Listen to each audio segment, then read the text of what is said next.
करते हैं मित्रों। इसमें थोड़ा सा आपको ये ध्यान रखना है यहाँ पर सबसे पहले हमारे सामने शब्द है मात्रक और दूसरा है बेमा। मैं आपको यहाँ पर जो मात्रक होते हैं वो बनते कैसे हैं उनको मैं आपको यहाँ पर बताने की कोशिश करूँगा, ठीक है। यहाँ पर देखिए मात्रक की अगर बात करें तो मात्रक क्या है, तो मात्रक के लिए एक शब्द मैं यहाँ पर ले लेता हूँ कि कोई भी एक भौतिक राशि होती है, ठीक है। कोई भी एक भौतिक राशि होती है, उस भौतिक राशि के लिए कोई ना कोई एक निर्देशन मानक होता है, एक निर्देशन मानक होता है, और जो निर्देशन मानक होता है वह उस भौतिक राशि का क्या हो जाता है, मात्रक हो जाता है। इसको आप ऐसे समझिए, जो भौतिक राशि है, सबसे पहले हमें ये जानना पड़ेगा ये भौतिक राशि क्या होती है। भौतिक राशि के हिसाब से अगर तुम देखो तो मैं आपसे बोल सकता हूँ भौतिक राशि हम किसे कहेंगे। भौतिक राशि हम आप कह सकते हो जिसके पास में परिमाण हो, ठीक है, जिसके पास में दिशा हो और जिसका मात्रक हो। अगर ये तीनों चीज़ें या इनमें से कोई एक चीज़ किसी भी भौतिक राशि के पास, कोई भी मतलब राशि होती है उसके पास होती है, तो उसको हम किस में रखते हैं, भौतिक राशि के अंतर्गत रखते हैं। जैसे मान लीजिए मैंने आपसे बोला कि मान लीजिएगा मैंने बोला कि किलोग्राम है ना, किलोग्राम यानी कि द्रव्यमान का मात्रक क्या है, किलोग्राम है। तो द्रव्यमान एक भौतिक राशि है या नहीं है, कैसे पता लगेगा। इसके लिए हमें क्या करना पड़ता है, जो द्रव्यमान होता है उसे हमें इसके हिसाब से देखना पड़ता है कि जो द्रव्यमान है उसका मात्रक है या नहीं है, यानी किलोग्राम इसका मात्रक है, ठीक है। और प्लस द्रव्यमान जो भी होता है, मान लीजिए मैंने आपसे बोला कि 5 किलोग्राम का कोई भी एक पिंड है, तो 5 किलोग्राम का जो 5 ये शब्द लिखा हुआ है, ये 5 क्या हो जाएगा, परिमाण हो जाएगा। तो इसका मतलब यह हुआ कि ये द्रव्यमान जो है वो क्या है, परिमाण रख रहा है, मात्रक भी रख रहा है। मैंने आपसे बोला है कि भौतिक राशि हम उसे कहेंगे जिसके पास में इनमें से कोई एक बिंदु हो, परिमाण हो या दिशा हो या मात्रक हो। अगर इनमें से कोई भी किसी, मान लीजिए इसके अगर अपोजिट में आपको लेके जाऊं, मान लीजिए मैंने आपसे बोला ईश्वर शब्द मैंने लिया, क्या, ईश्वर शब्द लिया, ठीक है। मैंने लिया आत्मा शब्द लिया, मैंने लिया परमात्मा, परमात्मा, राइट, ये 3 शब्द लिए हैं। अब मुझे आप ये बताओ, हमने जब हम विज्ञान की बात कर रहे थे, तो विज्ञान जब मैंने प्रारंभ किया था तो विज्ञान में मैंने आपको परिभाषित किया था, ऐसे इस प्रकार से किया था कि विज्ञान किसे कहेंगे। तो हमने इस बारे में चर्चा की थी कि विज्ञान में मूर्त वस्तुएं होनी चाहिए, और मूर्त के बाद में उस वस्तु पर क्या हो, प्रयोग संभव हो, और प्रयोग के बाद में उस वस्तु पर क्या हो, निष्कर्ष निकल रहा हो। अगर ये सभी बिंदु फॉलो हो रहे होंगे तो वो विज्ञान के अंतर्गत आता है, ऐसा हमने देखा था। तो इसका मतलब यह हो रहा है कि जो द्रव्यमान है वो कहीं ना कहीं 5 किलोग्राम पिंड है, तो पिंड हमें दिखाई देता है तो मूर्त है, और कोई ना कोई इसका प्रयोग होगा, संभव है, निष्कर्ष भी जरूर निकल रहा होगा। हमें मेन बिंदु जो ध्यान रखना पड़ता है वो रखना होता है कि ये मूर्त मतलब दिखाई देने वाली वस्तु है या नहीं है। अगर दिखाई देने वाली वस्तु होगी तो वो क्या होगी, विज्ञान के अंतर्गत आएगी, ऐसा हमने देखा था। अब चूंकि हम फिजिक्स पढ़ रहे हैं तो फिजिक्स में हमने पहला टॉपिक स्टार्ट किया है कि मात्रक और बेमाओं के बारे में। तो जो मात्रक होते हैं वो होते क्या है, तो मैंने यहाँ पर परिभाषित किया है कि मात्रक का मतलब यह होता है कि कोई भी एक भौतिक राशि होती है, अगर उसको हमें कोई निर्देशन मानक मान करके मापते हैं तो वह उस भौतिक राशि का क्या हो जाता है, मात्रक बन जाता है, ऐसा हम समझ रहे हैं। तो मित्रों यहाँ पर एक चीज़ देखिएगा, मैंने यहाँ पर एग्जाम्पल लिया अपोजिट में, ईश्वर है, आत्मा है, परमात्मा है। ईश्वर का कोई रूप है, आकार है, रंग है, या दिखाई देता है या नहीं देता है, नहीं देता है। मतलब हम ये कह सकते हैं कि ईश्वर जो है वो भौतिक राशि के अंतर्गत नहीं आएगा, है ना। आत्मा कोई भी परिमाण नहीं है, कोई परिमाण नहीं है, कोई दिशा नहीं है, कोई मात्रक नहीं है। इसलिए ये जो बिंदु दिए गए हैं, आत्मा, परमात्मा या ईश्वर, वो क्या है।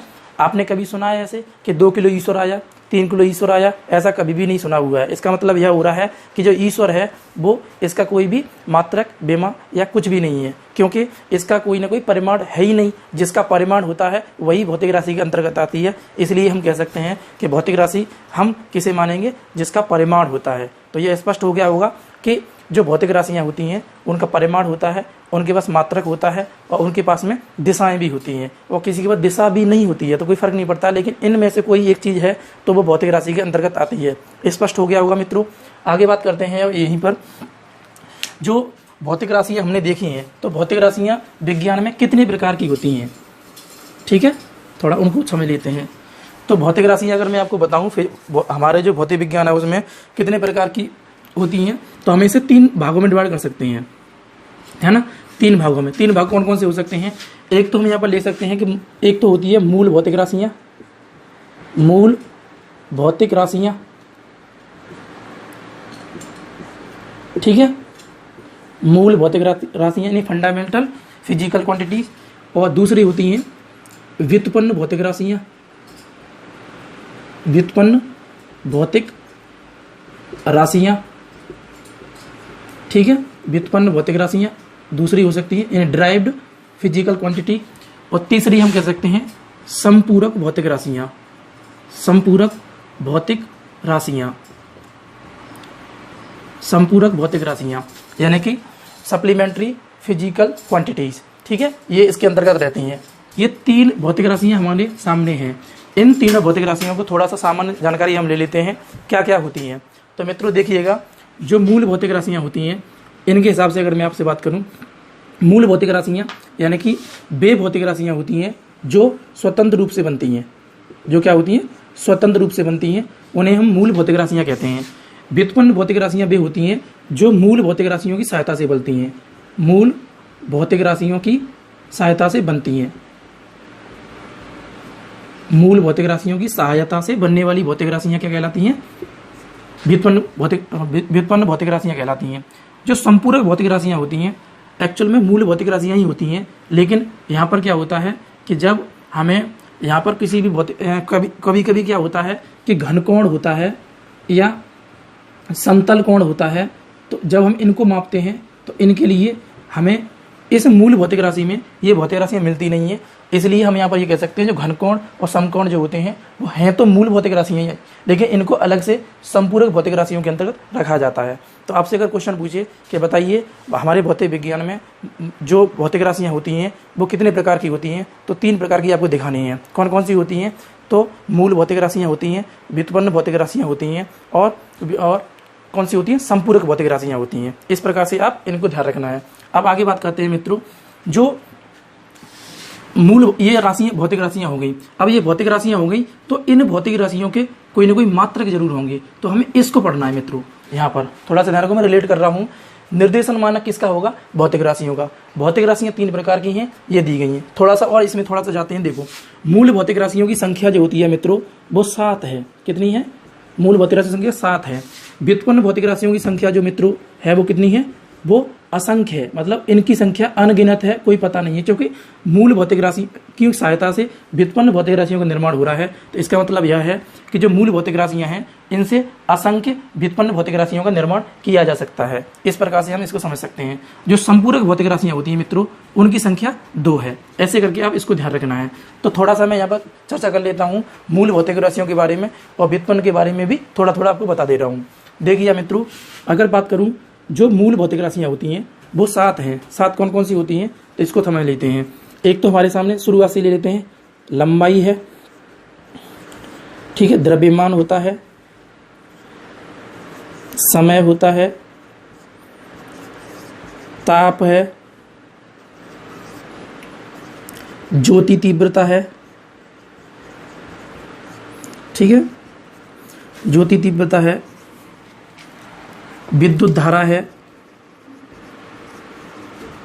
विद्युत धारा है, और पदार्थ की मात्रा, पदार्थ की मात्रा।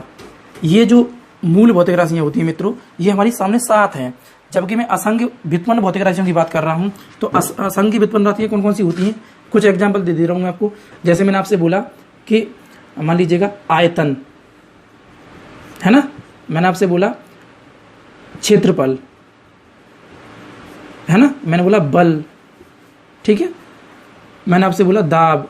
यानी कि ऐसी जो भौतिक राशियाँ होती हैं ये सभी कहीं ना कहीं देखा जाए इनका निर्माण जो हुआ है वो मूल भौतिक राशियों से हुआ है। ये कैसे हुआ है, मात्रक कैसे बनते हैं, हम आगे चर्चा करने वाले हैं इसी टॉपिक में ही। तो आप थोड़ा सा धैर्य बनाए रखिए, आप पूरा वीडियो देखिएगा, आपको पूरा समझ में आएगा, ठीक है। तो इस प्रकार की जो भौतिक राशियाँ होती हैं, ऐसी जितनी भी भौतिक राशियाँ होती हैं वो सभी व्युत्पन्न भौतिक राशियों के अंतर्गत आती हैं, जो कि असंख्य हैं, इनकी संख्या अनगिनत है ना, ये आपको ध्यान रखना है। जबकि हम संपूरक भौतिक राशि की बात करें तो संपूरक भौतिक राशि, देखो संपूरक भौतिक राशि जो होती है वो 2 होती हैं। तो दो कौन कौन सी होती है, एक तो घनकोण होता है, एक समतल कोण होता है। इन्हीं को ही हमने क्या कर दिया गया है, वहाँ पर मात्रक भी मान लिया गया इन्हीं का ही, इन्हीं भौतिक राशियों का, ठीक है। तो ये आपका बन जाता है। तो इस प्रकार से हमने देखा कि ये भौतिक राशियाँ जो होती हैं वो इस प्रकार से काम करती हैं। अब हमारा टॉपिक जो है वो है मात्रक, तो हम पुनः मात्रक पर ही आते हैं। अब समझते हैं मात्रक। तो मित्रों आपको एक चीज़ ध्यान रखनी है, जो मूल भौतिक राशियाँ होती हैं उन्हीं के ही क्या होते हैं, मात्रक होते हैं। इन मूल भौतिक राशियों को आपको समझना जरूरी है। जब मूल भौतिक राशियाँ समझ में आ जाएंगी तब तुम इजीली इन व्युत्पन्न भौतिक राशियों के मात्रक बना लोगे। जब तक तुम्हें ये समझ में नहीं आएगा मित्रों, तब तक तुम्हें ये वाला ही समझ में नहीं आएगा, नहीं तो रटते रहोगे, कोई फर्क नहीं पड़ने वाला। इसलिए अगर आपको समझना है तो फिर क्या करना पड़ेगा, इनको पहले अच्छे से समझो, उसके बाद में फिर हम इस पर चर्चा करेंगे। ये स्पष्ट हो गया होगा। अब आगे बात करते हैं हम लोग मात्रक के बारे में। पुनः मात्रक पर ही आते हैं। हमने बात की थी निर्देशन मानक की। ओके, हमने बात की कि कोई ना कोई भौतिक राशि होती है, उसका कोई ना कोई निर्देशन मानक होता है, उसको हम क्या कहते हैं, मात्रक कहते हैं। तो थोड़ा सा एक चीज़ थोड़ा समझ लीजिएगा मित्रों, निर्देशन मानक को अगर हम मात्रक बोल रहे हैं तो थोड़ा सा एक एग्जाम्पल यहाँ पर समझ लेते हैं कि अगर मात्रक होता है तो मात्रक कहीं ना कहीं देखा जाए, हमारी पृथ्वी पर मात्रकों की कुछ पद्धतियाँ होती हैं, उसके हिसाब से मात्रक का निर्धारण किया जाता है। मात्रक की कोई ना कोई क्या होती है, पद्धतियाँ होती हैं, मात्रक पद्धतियाँ। वर्तमान में अगर देखा जाए तो हमारे सामने मात्रक पद्धतियाँ 4 मिलती हैं। 4 जो हैं वो कौन कौन सी मात्रक पद्धतियाँ होती हैं, उनको थोड़ा समझ लीजिएगा। देखो, सबसे पहले जो हमारे सामने मात्रक पद्धति आती है वो रहती है CGS।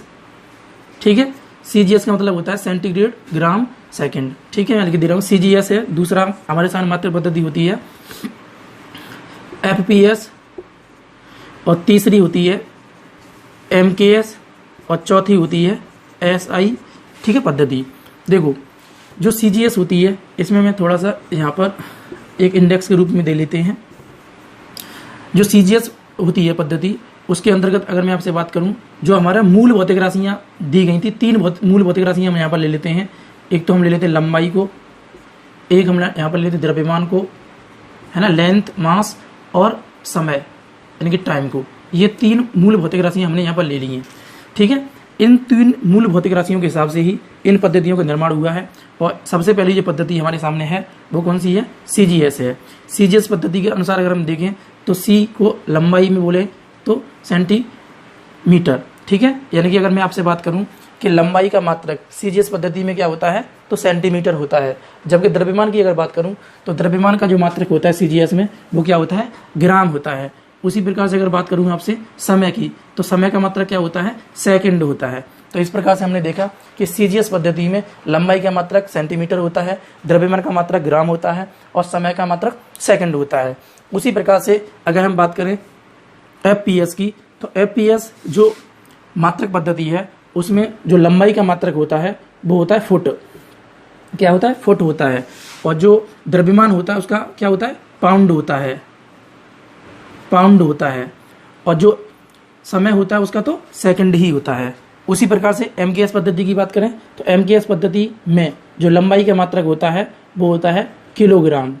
ठीक, यानी लंबाई का मात्रक होता है मीटर। ठीक है, और द्रव्यमान का मात्रक क्या होता है, किलोग्राम होता है।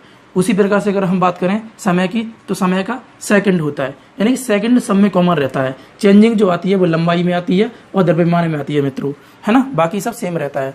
उसी प्रकार से SI, चूंकि MKS पद्धति का संशोधित रूप SI पद्धति है, इसलिए हम कह सकते हैं जो MKS पद्धति होती है उसी के जो मात्रक होते हैं लंबाई, द्रव्यमान, समय के, वही SI पद्धति में इसके मात्रक होते हैं। तो हम कह सकते हैं यहाँ पर कि SI पद्धति में भी क्या होता है, लंबाई का मात्रक मीटर होता है, और द्रव्यमान का मात्रक भी क्या होता है, किलोग्राम होता है, और समय का मात्रक भी क्या होता है, सेकंड होता है। ये स्पष्ट हो रहा होगा। अब मित्रों देखो, हमने बात की भौतिक राशियों के निर्देशन मानक को, तो जो भी भौतिक राशियां मतलब लंबाई है, तो लंबाई का निर्देशन मानक जो भी होगा उसका मात्रक क्या बनेगा, सेंटीमीटर। किसमें बनेगा, CGS में बनेगा। ठीक है, इस प्रकार से आपको ध्यान रखना है। उसी प्रकार से मैंने बात करी SI की, तो वर्तमान में हमारे सामने जो चल रही है पद्धति वो कौन सी चल रही है, SI पद्धति चल रही है। SI पद्धति में जो लंबाई का मात्रक है वो मीटर है, द्रव्यमान का मात्रक किलोग्राम है, और समय का मात्रक सेकंड है। इस प्रकार से आपको यहाँ पर ध्यान रखना है। अब बात करते हैं, चूंकि 4 मात्रक पद्धतियां हैं, चारों के हिसाब से हमने देख लिया है, तो हमारे सामने वर्तमान में कौन सी मात्रक पद्धति चल रही है, SI चल रही है।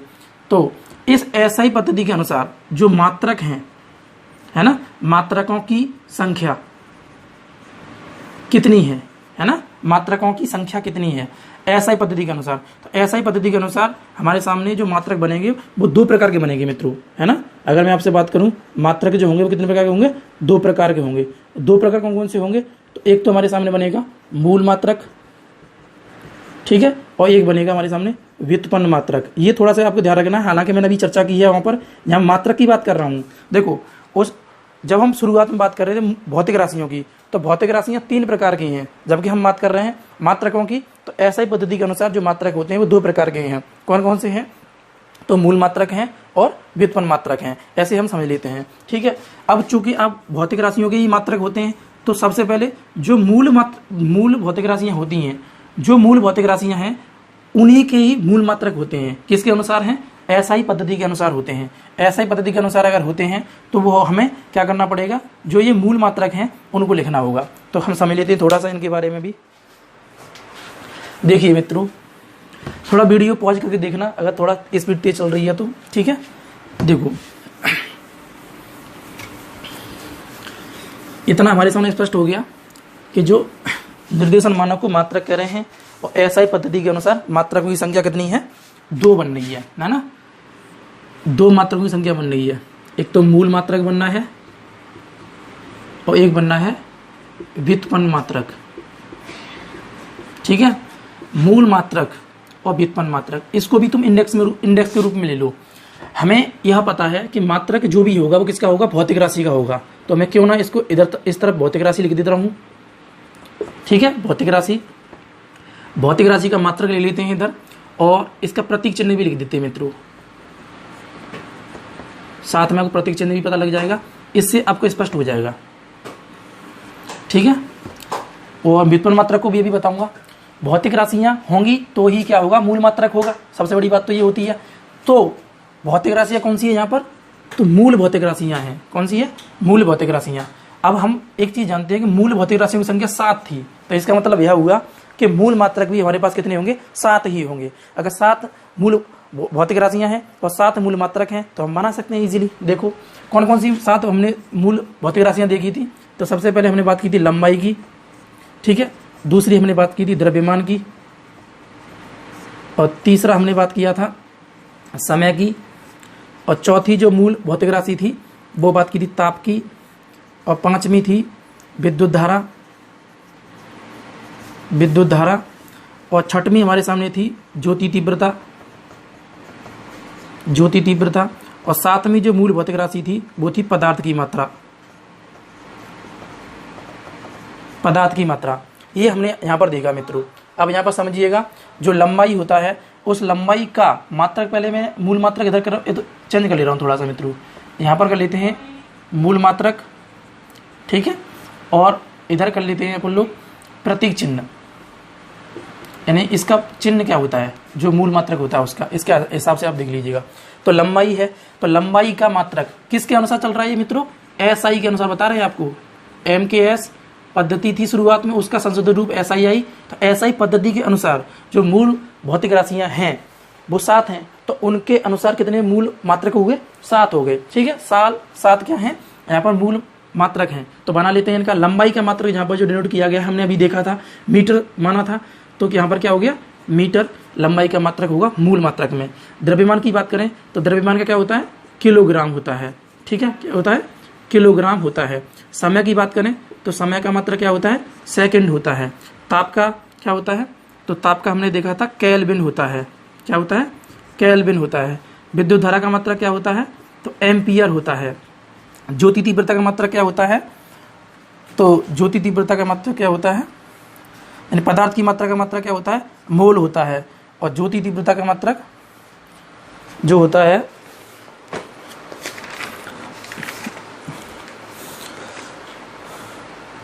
कैंडेला होता है। क्या होता है? कैंडेला होता है। कैंडेला होता है। ये आपको स्पष्ट हो जाएगा। यानी कि मूल मात्रकों की संख्या हमने देखी कि लंबाई का मात्रक क्या है? मीटर हो जाएगा, और द्रव्यमान का मात्रक क्या है? किलोग्राम हो जाएगा। समय का मात्रक क्या है? सेकंड हो जाएगा। ताप का मात्रक क्या है? केल्विन हो जाएगा। विद्युत धारा का मात्रक क्या है? एम्पियर हो जाएगा। ज्योति तीव्रता का मात्रक क्या है? कैंडेला हो जाएगा। पदार्थ की मात्रा का मात्रक क्या है? मोल हो जाएगा। अब इनके प्रतीक चिन्ह देखते हैं कि प्रतीक चिन्ह क्या होंगे। तो यहाँ पर देखा जाए प्रतीक चिन्ह, यानी लंबाई का मात्रक जो होता है वो स्मॉल m होता है। प्रतीक चिन्ह देखो थोड़ा सा, ठीक है। और द्रव्यमान का मात्रक जो होता है वो होता है किलोग्राम, यानी kg से डिनोट करते हैं इसको। सेकंड को स्मॉल s से डिनोट कर रहे हैं।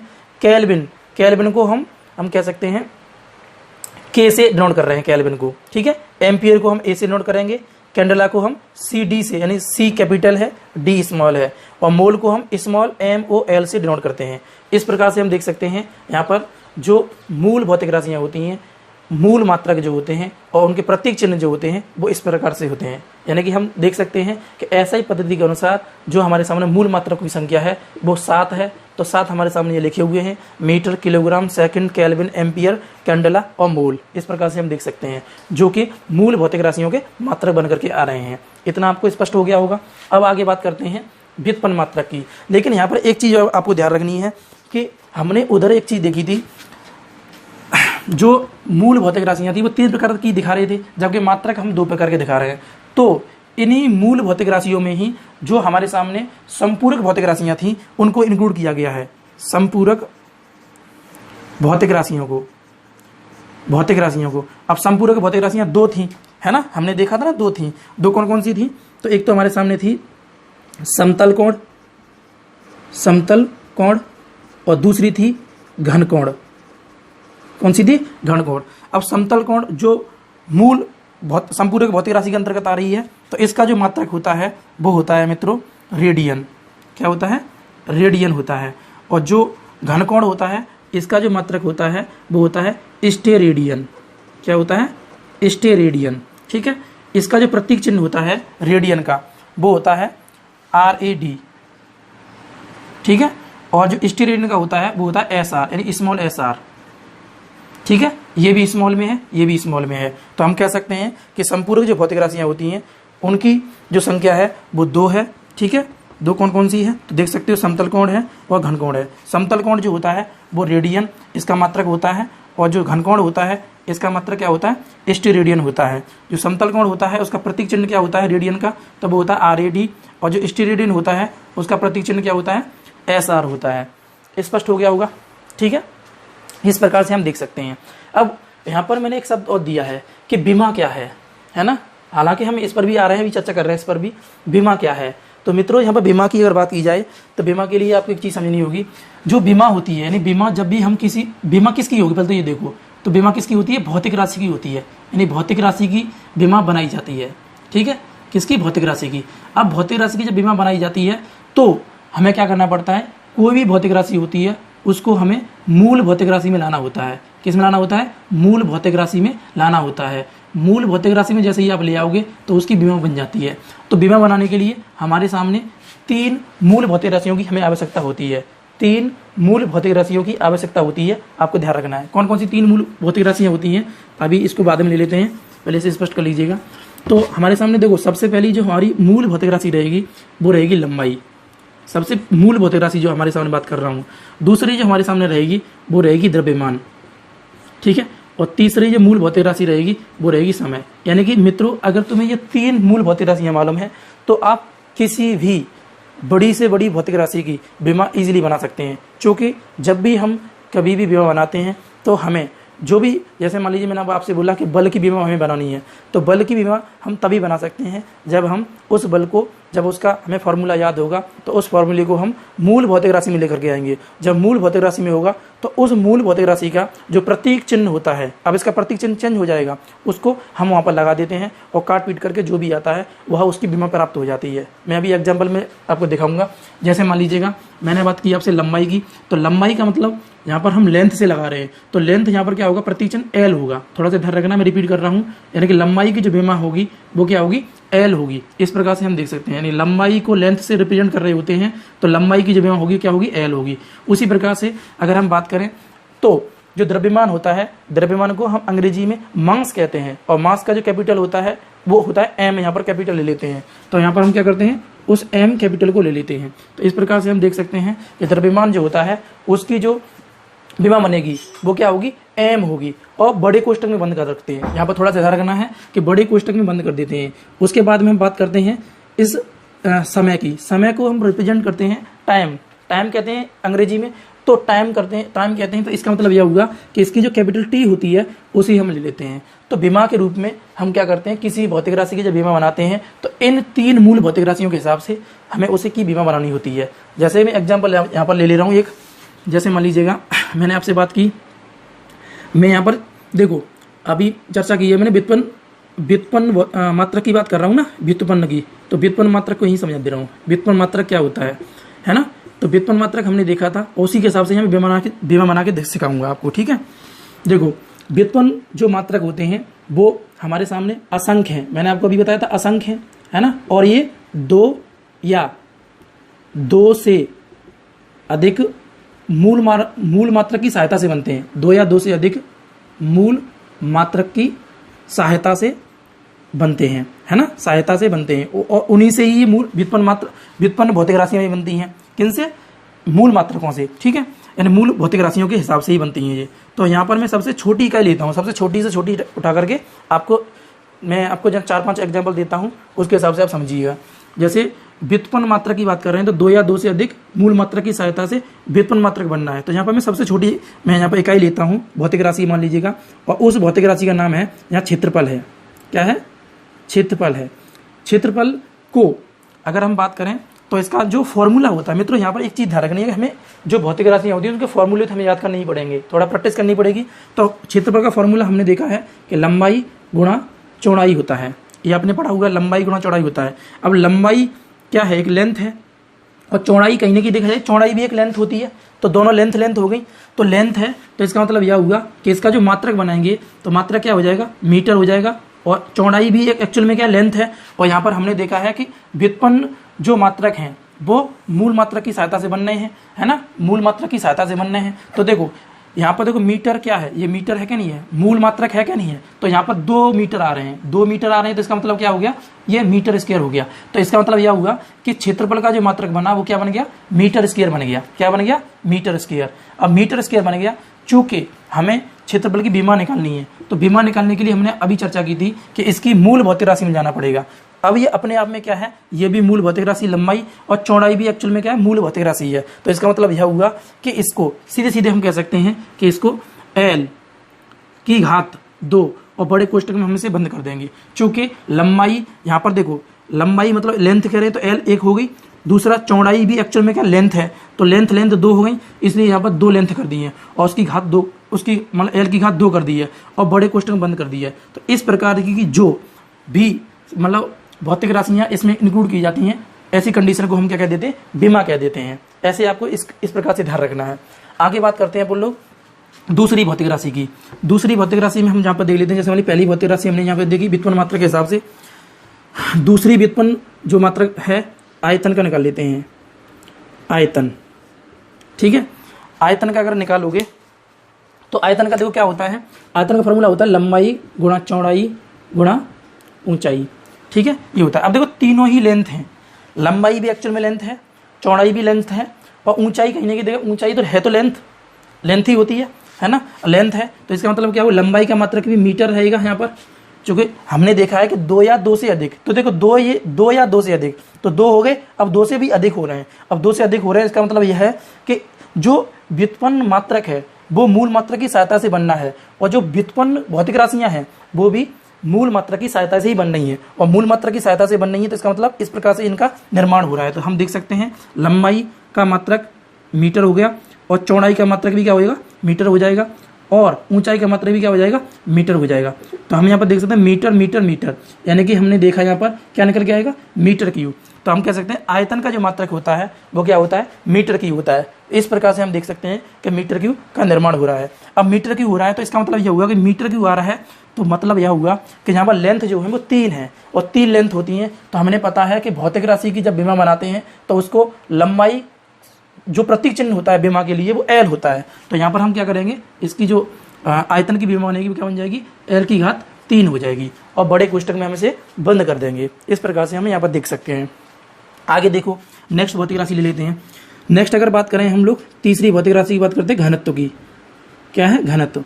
अब जो घनत्व होता है उसका फॉर्मूला हमें आपको ध्यान रखना है। फॉर्मूला क्या होता है? द्रव्यमान बटे आयतन होता है। घनत्व का फॉर्मूला होता है द्रव्यमान बटे आयतन, ठीक है। डेंसिटी बराबर होता है यानी कि मास अपॉन वॉल्यूम। अब मित्रों यहाँ पर देखिएगा, जो द्रव्यमान होता है, द्रव्यमान अपने आप में मूल भौतिक राशि है। अब आयतन मूल भौतिक राशि नहीं है। अब मूल भौतिक राशि नहीं है तो इसका मतलब यह होगा कि इसका मात्रक हमें कैसे प्राप्त होगा, मूल भौतिक राशि से प्राप्त होगा। अब मूल भौतिक राशि से प्राप्त होगा तो जो द्रव्यमान होता है उसको हमने देखा, यहाँ पर देखो मैं दिखा दे रहा हूँ आपको, द्रव्यमान जो है अभी यहाँ पर हमने लिखा भी है कि मूल भौतिक राशि 3 हमको ध्यान रखनी है, यानी खास करके हमारा इतने से काम चल जाता है मित्रों, हमें इधर नीचे जाना भी नहीं पड़ता है, एम्पियर में ना केल्विन में ना यहाँ। यानी कि अगर तुम्हें ये 3 मूल भौतिक राशियां पता हैं तो आप किसी भी व्युत्पन्न मात्रा का निर्माण कर सकते हो आसानी से। ठीक है, तो हम देख सकते हैं अब यहाँ पर द्रव्यमान तो अपने आप में क्या है, मूल भौतिक राशि है, हमें दिख रहा है मूल भौतिक राशि है, मूल मात्रक भी है। तो द्रव्यमान का मात्रक हमने देखा क्या है, किलोग्राम है। अब आयतन मूल भौतिक राशि नहीं है ना, आयतन मूल भौतिक राशि नहीं है। अब आयतन मूल भौतिक राशि नहीं है तो इसका मतलब यह होगा कि जो व्युत्पन्न क्या है, ये व्युत्पन्न भौतिक राशि है। देखो आयतन में हमने देखा व्युत्पन्न भौतिक राशि है। अब व्युत्पन्न भौतिक राशि है तो इसे हम कन्वर्ट करना पड़ेगा किसमें, मूल भौतिक राशि में। किसमें करना पड़ेगा, मूल भौतिक राशि में लाना पड़ेगा। अब मूल भौतिक राशि क्या बन रही है, इसकी लंबाई गुणा चौड़ाई गुणा ऊंचाई। तो हम क्या करेंगे, इसका मात्रक जो ये बनना है यहाँ पर वो क्या हो जाएगा, मीटर की हो जाएगा। तो इस प्रकार से हम देख सकते हैं घनत्व का जो मात्रक हमें प्राप्त होगा वो होगा किलोग्राम प्रति मीटर क्यूब। किलोग्राम प्रति मीटर क्यूब किसका मात्रक प्राप्त हो रहा है, तो वो हमें प्राप्त हो रहा है घनत्व, यानी कि डेंसिटी का मात्रक प्राप्त हो रहा है। स्पष्ट हो गया होगा। अब हमें यहाँ पर क्या करना पड़ेगा, इसकी बीमा ज्ञात करनी पड़ेगी। तो बीमा के लिए जो किलोग्राम है, किलोग्राम को मास कहते हैं। मास का मतलब क्या होगा, एम, यानी क्या होता है, एम होता है अपॉन मीटर क्यू है। तो मीटर क्यू है तो इसे लेंथ कह रहे हैं, तो लेंथ मतलब 3 हो गई है, और 3 है तो इसको हम एल से रिप्रेजेंट कर रहे हैं, और तो एल क्यू हो जाएगा। जब हम इसे इधर लेकर के आएंगे तो एम एल की घात 3 हो जाएगा और बड़े कोष्ठक में बंद कर देंगे। तो ये जो बीमा प्राप्त हुई वो किसकी हुई, घनत्व की बीमा प्राप्त हो जाएगी। किसकी हो जाएगी, घनत्व की बीमा प्राप्त हो जाएगी। आशा करता हूँ आपको समझ में आ रहा होगा। ठीक है, इसके बाद में और भी प्रैक्टिस कराऊंगा आपको, है ना। तो पहले आप इस वीडियो को देखें, अगर वीडियो की स्पीड ज़्यादा है तो इसे पॉज करके देखें आराम से। ठीक है, और अगर आपको अच्छा लगता है तो अपना फीडबैक दें। ठीक है, और अपने नोट्स, अगर आपको आवश्यकता है नोट्स की, तो नोट्स में आपको टेलीग्राम का लिंक नीचे दे रहा हूँ डिस्क्रिप्शन में, तो वहाँ से आप टेलीग्राम पर जाएं, उस टेलीग्राम चैनल को ज्वाइन कर लें। उसके बाद में वहाँ पर मैं इसकी PDF जो भी पढ़ा रहा हूँ वहाँ पर डालता रहूँगा, और आप अपने अध्ययन करते चले जाएं। आपका एक भी क्वेश्चन मिस नहीं होगा, ये मेरी गारंटी रहेगी, क्योंकि मैं इस पर बहुत वर्क कर रहा हूँ। आप घटना चक्र लगाइए किसी भी एग्जाम का, ईजिली आप इसको सॉल्व कर पाएंगे। ठीक है, आशा करता हूँ आपको समझ में आ गया होगा। तो नेक्स्ट सीरीज में मिलते हैं। आज मैंने ये टॉपिक आपका प्रारंभ कर दिया है, इसको और कंटिन्यू करेंगे नेक्स्ट वीडियो में। धन्यवाद।